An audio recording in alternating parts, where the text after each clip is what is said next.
What is up, YouTube? It's RS Mario here, bringing you another Fire Emblem If analysis video. Alright, so this one is going to be more about the new characters we saw in the video, and a little bit about the story. So first off, I'm going to ask, we're going to take care of the elephant in the room here. I didn't say I wasn't going to talk about too many story details, because I wanted to save that for another video, because I got some more theories. I'm cooking up on that. But we're going to get rid of the elephant right now.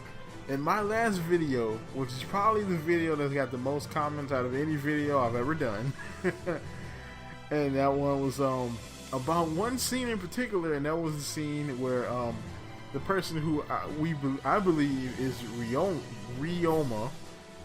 I actually learned his name is not Yorma, and I suck at Japanese. So yeah, so Ryoma, there's a scene where he dies, or he might die, Ryoma.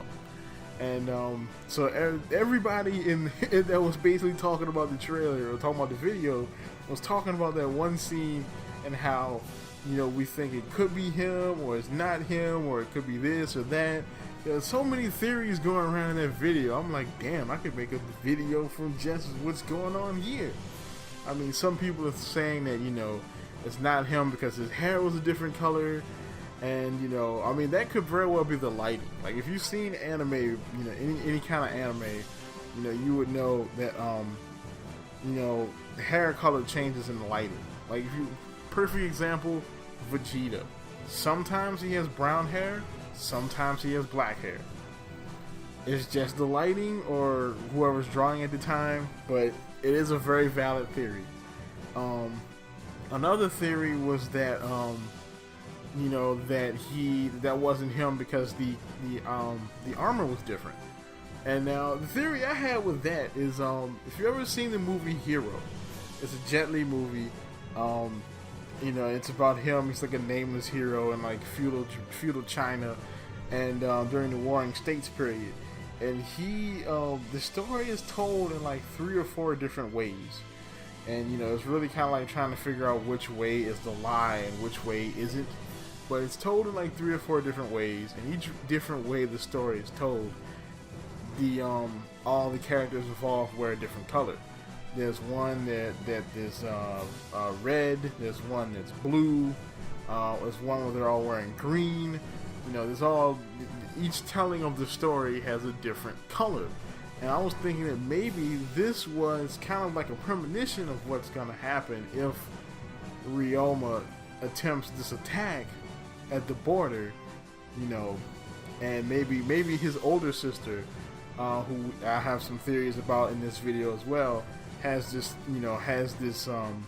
premonition, because she looks like she's more of a shaman-like character, or not shaman but sage, and maybe she has a premonition that he's gonna die if he goes through this attack, and that's why the armor is different, because it's not really happening, it's more of a vision. Another theory is that this person could very well be Ryoma's father, which is interesting. But if he died in battle, how does Ryoma get his sword?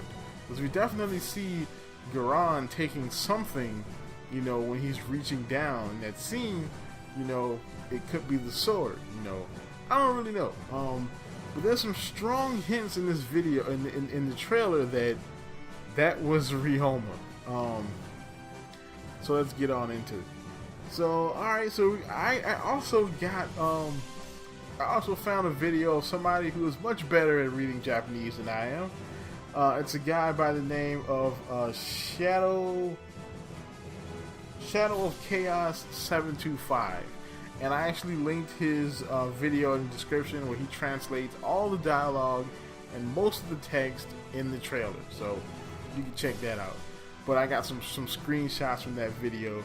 But here we go. So Garen is basically in this scene. Garen is like, I'll let you live to do my bidding. So whoever that was in that scene getting shot up with the arrows isn't quite dead.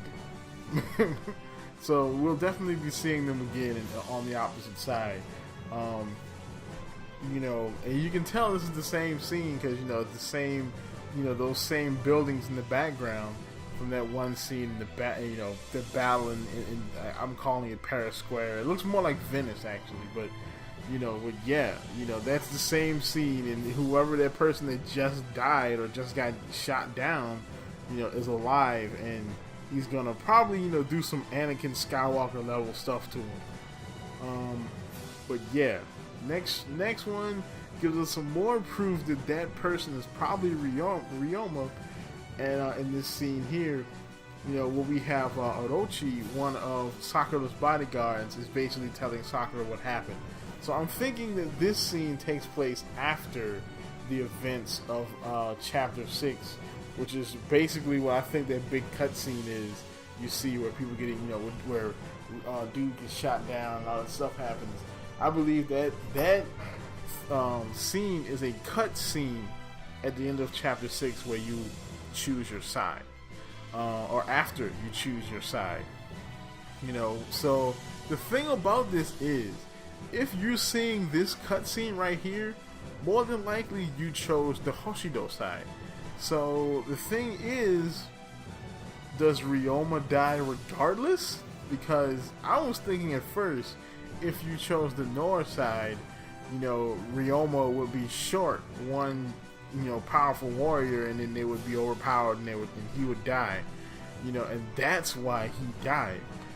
But and the fact that that there's no equal scene for Max in the trailer where he dies doesn't mean that the opposite side you choose, the one person dies, one of the major characters dies. So I'm thinking that Ryoma dies anyway, which kind of sucks if that's really him. And in this scene, you see Orochi telling Sakura what's happening. She says, at the border, Lord Ryoma and Takumi are, and there's this weird, there's the pause, basically, she's about to say, they died. If you're seeing this cutscene, you definitely chose the Hoshido side. Otherwise, you probably would be seeing this.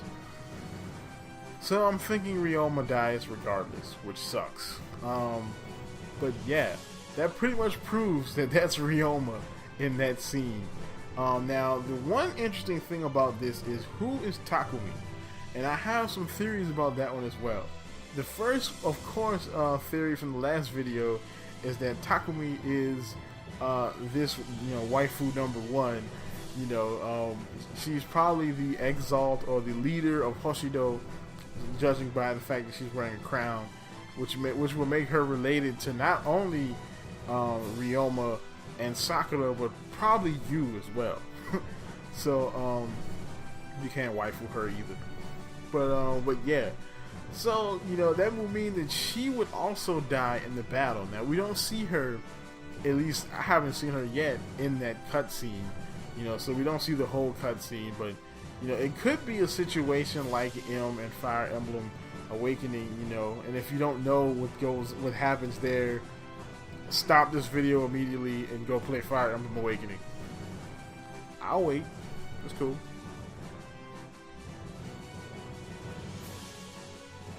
Alright, you had enough time. So yeah, I'm thinking that, if she is possibly Takumi, and she could be an M-like character in the game. She definitely has that air about her. I hope she doesn't die. That would suck, man. I'm tired of you killing all the gentle people in this game, man. Don't stop killing people. The other possible character who could be Takumi is this character. Now, this character has yet to be, their name has yet to be revealed, and we do see them in this scene. We see them several other times in the trailer. More than likely it's a close friend of the royal family, kind of like a Frederick-like character. Frederick was a friend of the royal family, bodyguard of Crom and Lissa. She could be the same way. So she could be working with Sizor and Orochi as bodyguards for the royal family. And we do see, in most of the scenes you see, this character, they're right close to the royal family, so maybe that's their lead bodyguard.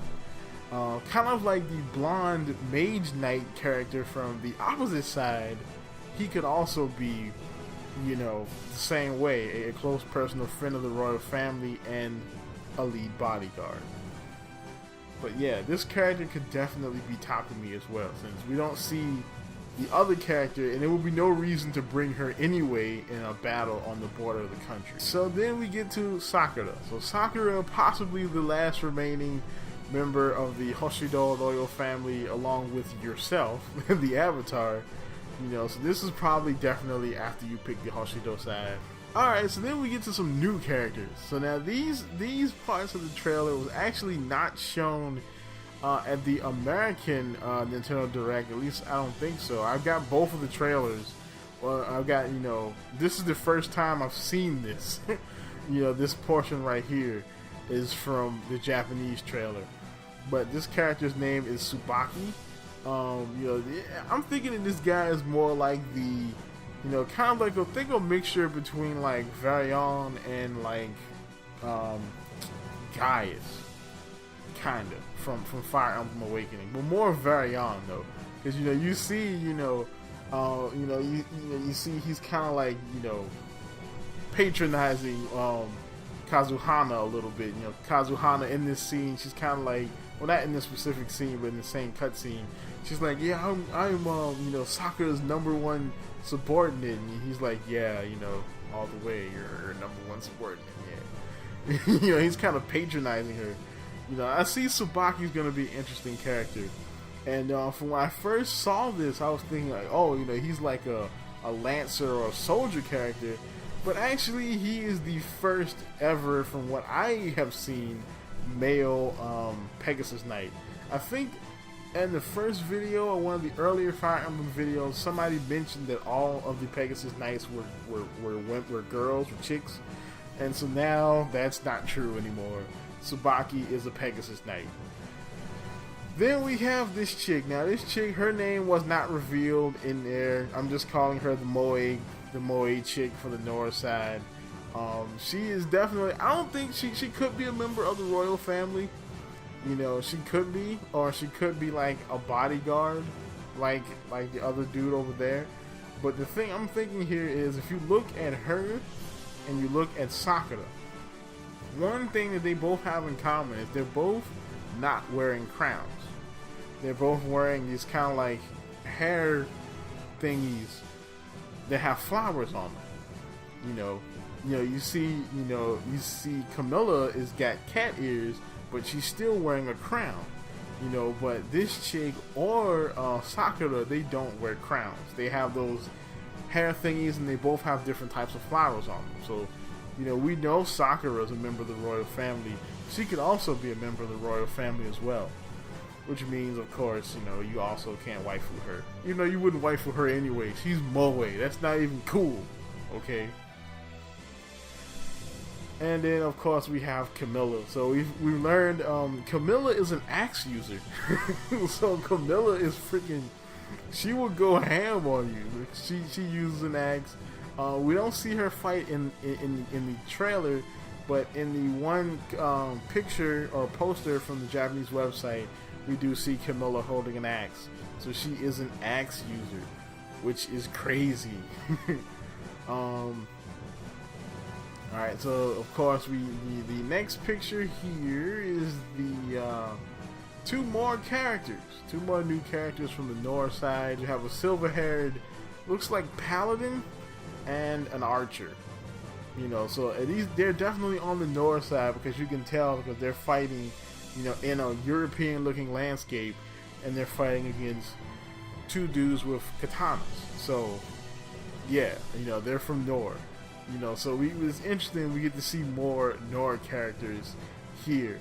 But yeah, you know, so that's about it. Just going over the characters, going over some extra things that I missed in the other trailer. The next video will be about the story. Some story elements I've been looking into. So, you know, that's about it. Like, comment, subscribe. Keep a lookout for my new videos. I'm working on another Zelda video. That timeline video is almost done. I would say maybe another week.